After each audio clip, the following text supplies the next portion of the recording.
Coming up next on The V, our guest is State Senator Cam Ward, Republican from Alabaster, and new GOP candidates are hopping into races like whack-a-moles popping up at a pizza party.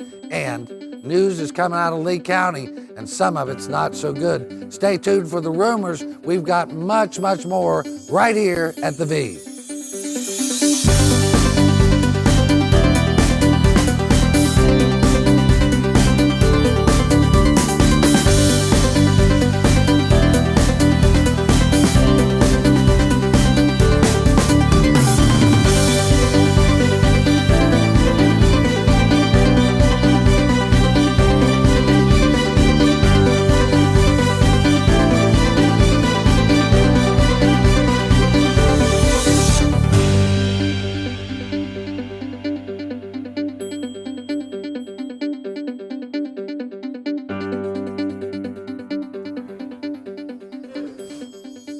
Welcome to The V, the voice of Alabama politics, where we tackle the tough issues so you have the hard facts. My name's Bill Britt. I'm your host. I'm joined by the expert panels here at the V team. Welcome all. Good morning. Glad to be here. Oh man, it's a great day to talk politics. A lot's going on. There's been a lot of fundraising. Those numbers have been released the last couple of days. Storm PAC, run by Mike Hubbard, and Alabama 2014 PAC, ran by Bob Riley, two PACs that were guaranteeing the incumbents come back into office. They're not raising the kind of money that they thought they would. Barron, what's your thoughts on that? Well, I think somebody brilliant told me that Storm PAC should be renamed Drizzle PAC because Storm PAC has not lived up to its billing. No, it's Drizzle. Storm PAC was focusing on some other things, I understand. Well, its leadership may be, but you know they have had this intention of raising $10 million. That was the number everybody kept saying, $10 million, $10 million. If it's there, I'm not seeing it. Yeah, and there's also, now who knows if there's any truth, because there's a lot of rumors down in Montgomery, Alabama, as we all know, but there's a rumor that a lot of associations had made a commitment to the leadership and to Mike that we're going to, fund these PACs, and that would make sense if you take the big organizations and associations around Montgomery, if they really are willing to commit that kind of money, $1 million each to raise it. Well, that's a lot of coordination. There are other PACs, though, that are actually taking in the money, and there are groups that are funneling quite a bit of money just in the last couple of months. I looked at a report that showed the contributions to the PACs from September 1 until November 1, and you have Drummond Company in Birmingham with $419,000. Great Southern Wood, who's the yellow fella, $275,000. The Porch Creeks with $325,000. Truck PAC, which I was not familiar with being as big of a player on the PAC scene, $140,000. Protective Life, another Birmingham corporation, $84,000. American Pharmacy Co-op, $45,000.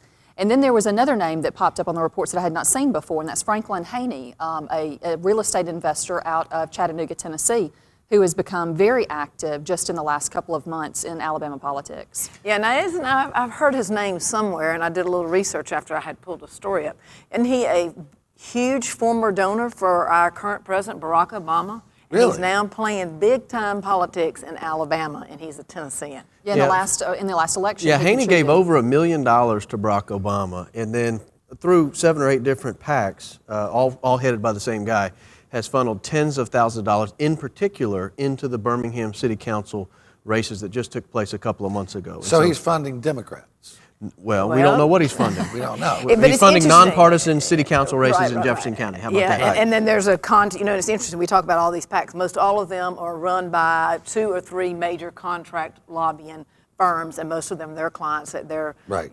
You take Yellowwood, Protective, Drummond, a lot of those people, they have a contract lobbying firm here, and they're not giving their money directly. They're putting thousands of dollars through these 14 PACs. You look at Mike Hubbard's PAC, they raised only $70,000 total last month, and $30,000 of it came from the yellow fella, but through these various contract lobbyists. I mean, that's how the money was handled. So he was a big player with Bradley Byrne, big supporter of Byrne. Obviously, Auburn Board of Trustee. Yeah, Auburn connection there. There is so much money normally poured into these campaigns. Right now, these guys only have 1.5, but if it's like Claire says, where the associations are going to give a third to half their money, That's big bucks. Well, and we don't know that they're going to commit to doing it. I agree, because I think the temperature and everything has changed so much down in Montgomery, and with all the rumors and everything going on in Lee County, and so many incumbents just mysteriously dropping out or taking jobs over the last 6 months. I mean, I would think if I was an association executive director or president of an organization, that I would think, I'm going to help really those that have helped my industry, whether it was the business industry or realtors or farm people or forestry or Well, and I think maybe even you're retailers, getting the cart before the horse there. I think the first thing they're going to say is, I want to know what's going on in Lee County before I give my money to anybody. Right, I would think Because that they if were you- good stewards of when you're money, they hearing would. dozens of people coming in and testifying, something big is brewing. Well- Something big is brewing. And if I'm an association head, I'm not going to go handing out 6 figures worth of money to somebody who may not be there in 2 or 3 months. That's right. Well, this goes back to what Sherlana was talking about with this American Pharmaceutical Co-op, Inc. We did a report almost, 8 months ago or so, back during session, where this company is give big bucks to Republicans. One of the guys who is actually a lobbyist for that company is Mike Hubbard. He works for them. They admit that he's a lobbyist At for the them. last but minute, doesn't- because another contract lobbyist bought him in, and they got a sweetheart big deal right after Yeah. session. It does not smell good. It does not look good. 23 words were added to the general fund budget and were not removed until the governor's office raised holy cane to get those 23 words out that would have given American Pharmacy Cooperative, Inc. the right to be the only pharmacy benefit management company in Alabama. That would be a sweet deal. But that was the kind of deal we saw. This is what bothers people about big money in campaigns, isn't it? It is, and this new system, this pack-to-pack transfer ban, the new Secretary of State system where you can get on and pull all the stuff up, it helps track the money down, but you always got to worry about the subcontractor. You always have to worry about the kickbacks. You know, just because you see money went out of a pack or out of a campaign to one person doesn't mean you can track every dollar. But, Okay, but but now you're that talking- you've taken off the lid, you know, back in the summer, the bill became a law, which was no $500 per election per cycle limit anymore. So you have these companies that are able to put in these individuals just unlimited amounts of money now. Okay, I think we're missing the whole point here. We talk about transparency, and nobody has brought up, which I think is a very serious thing, and that the people of the state of Alabama need to know about. You've got all these foundations, you've got all these LLCs, and they don't report, and nobody knows anything about them. It's the hidden money, I think, that scares. Well, it's dangerous. It is. We'll be talking about this for months and months now. Right now, you're watching The V, the voice of Alabama politics. Our next guest is Cam Ward, Senator from Alabaster. We'll be right back. Thank you.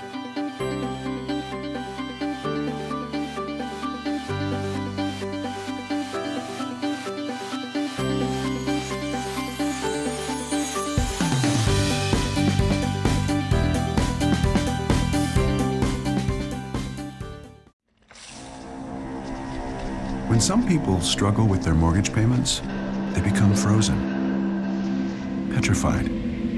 Not knowing what to do, they do nothing. But the people who take action are far more likely to get the most positive outcome. Making home affordable is a free government program. Call now to talk one-on-one with a housing expert about the options that are right for you. Real help, real answers, right now. I make sure to get your kids to school and home safe every day. I am AEA. I make sure your child receives a healthy meal each day. I am AEA.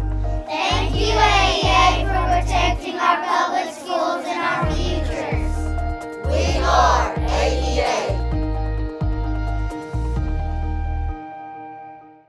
Big lights and bright colors, the future is drawing near with new thoughts and ideas. My dreams, they all start right here. So I take a step and time will tell. I'm filling up high like a wishing well. I got big dreams to take over the world. I got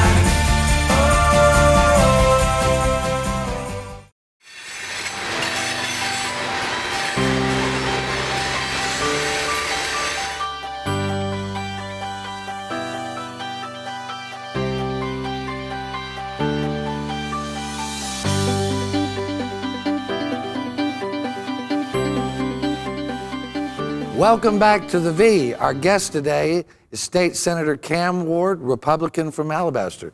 Welcome, Senator. Thanks for having me on, Bill. Thank you for being here. Well, we're almost to the end of the quadrennium. The new session's coming up. You've served in both the House and the Senate, correct? That's correct. This is my end of my first year in the Senate. That's correct. Well, I know you've been around long enough. We'd love for you to give us some insight into how you think this final session of the quadrennium is going to be. And, you know, people are talking about a truncated session. But just give us some of your insight of how you think it's going to go. Well, you know, typically the last year of the quadrennium usually involves more of a lower key session. They typically go a little bit quicker. You have a lot of you in your leadership and then members as a whole typically want to get out and campaign. So right. It does tend to be a shorter session. It starts earlier than others. This session, like most others we've dealt with the last 4 years, will be centered primarily around the two budgets. The education budget and the general fund budget both have their issues. The education budget's finally starting to see some growth again, which is good. The general fund, which is continuing to have anemic growth and continues with an expanding need for Medicaid and prisons, is always going to be a challenge. So I think budgets will be first and foremost on everybody's mind, and that'll be our biggest challenge as well this year. What do you, other than the budgets, and I know those are always the big things, Sure. and that's what you're constitutionally obligated to get done, make that budget work.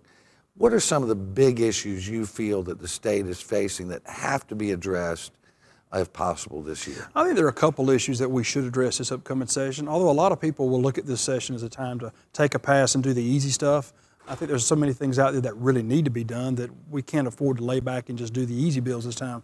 I think one, for example, would be the recent Supreme Court decision that really gutted the Open Meetings Act in Alabama. I think that was a real disservice to the people of the state. I think the justices made a real error there, and I think the legislature should take the time to probably reevaluate that ruling and figure out what we can do to strengthen the Open Meetings Act back up again, because by doing what they did, you really, in essence, did away with the entire Open Meetings Act law. And that's a shame for not only for journalists, but also for the general public who want to come in and know what's going on in their government. Well, people want the days of the smoky back rooms and the deals under the table. They're tired of that. They want their government open, transparent. I know you were talking earlier about, before we started filming, about the fact that with the technology today, everything should be transparent and open. It should be. You know, with today's technology, with blogs, with our iPhones, all the social media we have out there, there's no excuse at all for government not to be available to anyone wherever they are, anywhere in this state. So for the notion that somehow, some way, there's going to be a legal barrier to allowing that technology in the room to see what's going on, that's wrong. And there should be more transparency in state government, city government, county government, and I think the Open Meetings Act, as it was gutted by the Supreme Court, originally did that. Now we're going to have to reevaluate that and hopefully come up with some answers that will help us get back to a more open and transparent process in government. Well, I know that's what people want. We hear it all the time. People are maybe not always paying attention. They want to know that someone's paying attention, and that's where politicians and the press, and nowadays bloggers as well, we all work together to get out good information, right information. One of the things that you know, I know is dear to your heart is autism, and you've spent a lot of this year and past years working on that. Could you share a little bit about that I have with a us? piece of legislation coming this time that I've pre-filed dealing with ABA therapy, applied behavioral analyst therapy. Right. And what that therapy does is it can be actually the insurance company will cover that therapy if it's licensed in the state of Alabama. Currently, we don't have a licensure process in that state for that. If we were to have that, which is what my bill would do, it would open up opportunities for thousands of families in this state who have a loved one on the autism spectrum to get a therapy they normally wouldn't be able to get. So I think that's going to be a big priority for mine on the healthcare side coming up as well. I know that Senator Marsh has said that he wants to stop the revolving door of legislators coming in, being elected, and then midterm leaving to become lobbyists or work for an association where they go from government service to the private sector on basically their reputation as a legislator. He's right about that. His policy's right and the idea is right. The question and the issue you're going to have to address is are those who are going to be able to get around the law. You know, this was done in Washington, D.C. several years ago where congressmen and senators were forbidden from going out and lobbying, you know, going in one door, coming out the other, quote unquote, the revolving door. So the problem you have now, though, is in Washington how they got around it. was the congressman or senator left, went in the private sector and became, quote unquote, a general consultant, but were never actual lobbyists. The same thing could happen with a law like this if it's not tight enough. So I fully support what Senator Marsh is wanting to do here. We just need to make sure it's tight enough so that those who want to get around the system aren't able to do so. Well, it seems whether in government or in life in general, there are those who we make the rules and they choose to break them. That's a problem, yes. And that's why we have government. We do try to keep it all fair. But you know, if you look at what Senator Marsh is trying to do there, you also look at what I mentioned earlier on the Open Meetings Act. They all go back to one thing, and that is restoring a bit of confidence in whether it's state government or local government or for heaven's sakes, federal government, because right now there is a huge cynicism out there among the public, among government in general. And I think the only way you can help regain some of that trust is to let people have as much transparency into the process and as much confidence that public servants aren't going into this for the whole purpose of making a buck. Because if you're going into this for the purpose of enriching yourself, then you're in the wrong profession.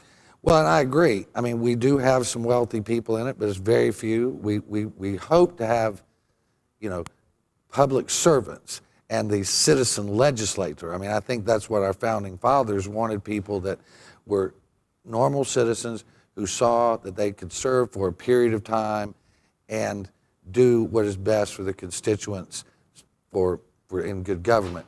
But we get away from that from time to time, and we have to be brought back, and the voters do that, I think. The voters are smarter than everybody gives them credit for. The voters know. They know when it's time for someone to stay or it's time for someone to go. And I think they make that decision wisely each and every election. Well, and I've always, you know, I've gone back and forth on term limits myself, but the longer I'm around, the more I'm willing to let the people term limit the legislators and not them term limit because of legislation. I think it's, you know, I used to think term limits were a good idea. Now I like the idea of just letting the people decide. More transparency into how we operate government, more transparency into the campaign finance disclosures, more transparency into our ethics. I think that gives the voters a lot more tools in the toolbox to determine whether or not someone should stay in government or not. The campaign finance, the way it's worked out now with the new system, has been very helpful. I think you can see a lot of what's really going on and who's And I giving originally money. pushed for that my first year in the House in 2003. I've always thought that having a fully transparent electronic system in place will really allow the voters to research and determine who's supporting which campaigns and which ones are not. Well, it's important. If you know who's giving, what they're giving, it helps us decide who's going to influence them. At the end of the day, people want to say, who is out there supporting Cam Ward, who's not supporting Cam Ward? Are these the kind of people we can work with? And is Cam Ward doing a good job in his voting record? And I think that's what people want to know. Sure. They want to know, do you serve them or Absolutely. do you serve special interests? Well, we certainly appreciate having you here. Me. I appreciate Good you. luck in Thank all that you do. Senator Cam Ward's been our guest. We wish him all the best. You're watching The V. We'll be right back.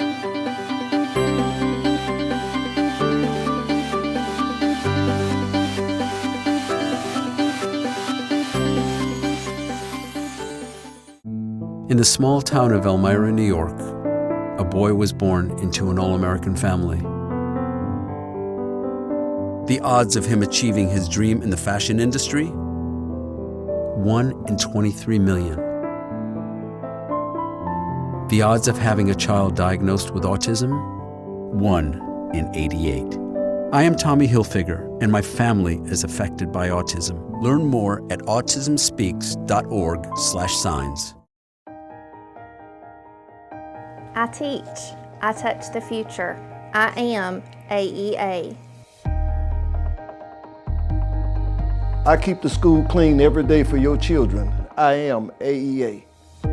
Congratulations on your scholarship. I help children make choices for college and careers. I am AEA. We are AEA. Big lights and bright colors, the future is drawing near with new thoughts and ideas. My dreams, they all start right here. So I take a step and time will tell. I'm filling up high like a wishing well. I got big dreams to take over the world. I got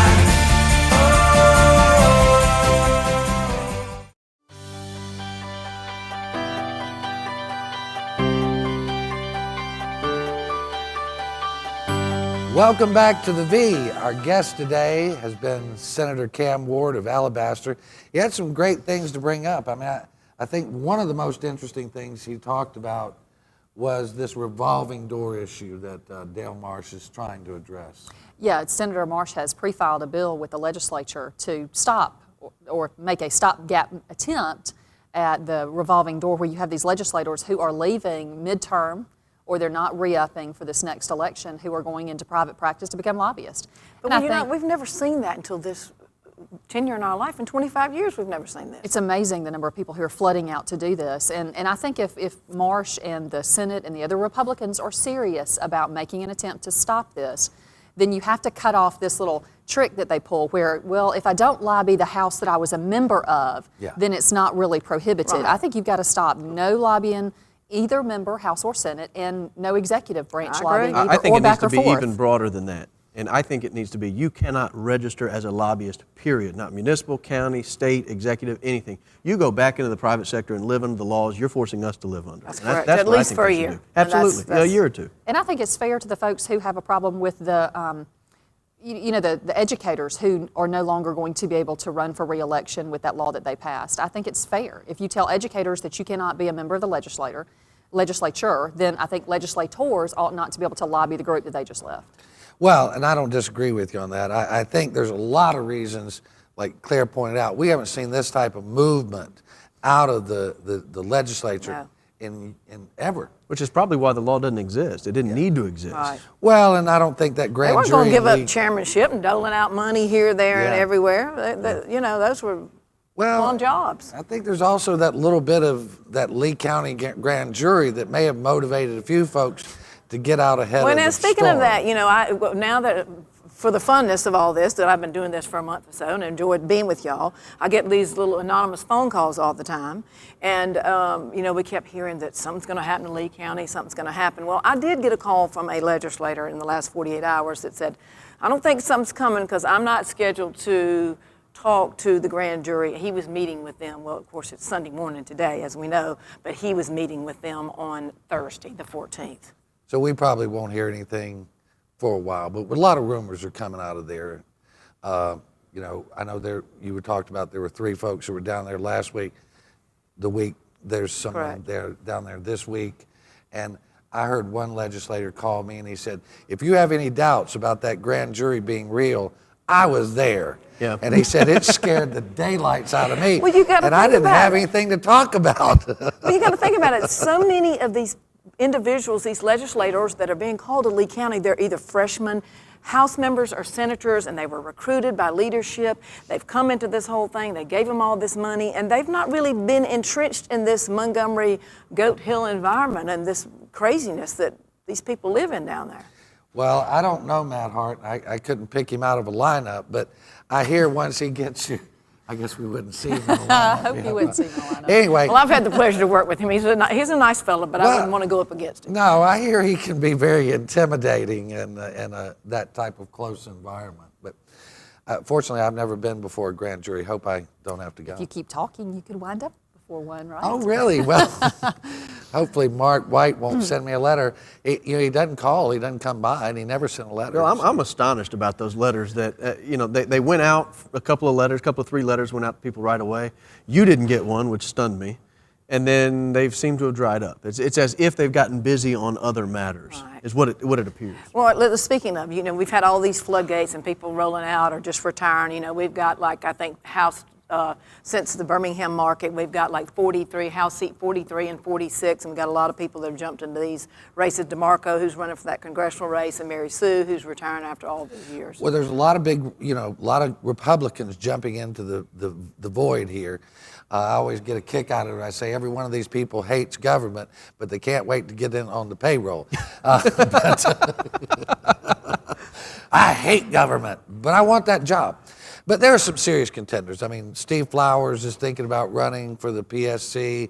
Steve French. Yeah, Steve French, a former state senator, wants to get back in and run for that DeMarco seat. Yeah, the And House Cheryl 46. Ciamera is looking to get back in. There was Amy Beth Shaver, a former Miss Alabama, that's running for one of these houses. I think you'll see a lot of these House seats, potentially even more, open up as things begin breaking over in East Alabama. But I think everybody's going to get a challenger, is what it seems like. Almost everybody will get a challenger, an unprecedented number, we'll say that. How many seats do we really think could be in play here? I mean, maybe in the Senate, 6 seats. We hear Shadrach is in trouble Oh, yeah, up there. and speaking of, I got another little anonymous phone call from someone that's in the race up there that Shadrach's thinking of either totally dropping out or dropping out and running as an independent because there's so much competition in his seat up there.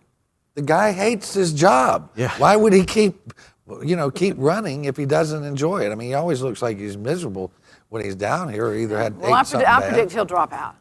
Well, that's Here's his probably incoming, so. here's his state, he's a sitting state senator, and that's another point. We're going to have several lame duck members in the House and Senate that are not running again that are going to be part of the legislature when they come back in January 2014. And that fielding race, that's pretty big with against Jim McClendon. Yeah, and that's one of those we talked about a couple of weeks ago that I really don't understand why there is a split here.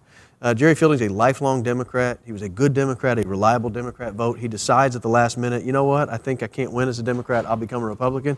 And the Hubbard and the Marsh people are just lining up behind this guy. And you've got Dr. McClendon, who's a good lifelong Republican, left twisting in the wind. So what would Chairman Armistead say? Remember, he talked about running out rhinos. Yeah. We talked about them before. I said, okay, they bought Jerry Fielding, Judge Fielding into the fold. Now, are you going to support him or are you going to throw him out with the wolves? Yeah. I believe that the leadership in the Senate is going to support him. I don't know what the Speaker's going to do because he's very close to McClendon. Well, everybody talks about they want to know what a real Republican looks like. I think Jim McClendon is as close to what a real Republican looks like. I know he gives lobbyists a hard time, but that's probably he should do that anyway. Listen, this has been a great show. We appreciate Senator Ward being on. We want to thank you for watching The V this week. As always, you can catch our weekly reporting at alreporter.com. We are the voice of Alabama politics. Remember, you may not care about politics, but politics cares about you. From the V Team, have a great week.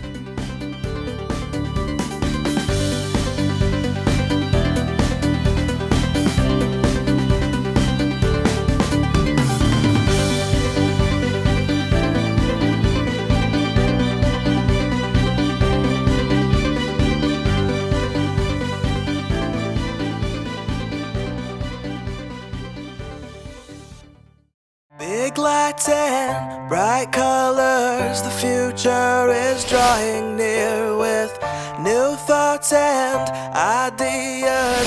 My dreams, they all start right here. So I take a step and time will tell. I'm filling up high like a wishing well. I got big dreams to take over the world. I got Hey, Mom. I got the job. You've got the job. Welcome aboard. I've got a job to do today. Have a good first day at work, Mom. Donate to Goodwill. Help provide job training in your community.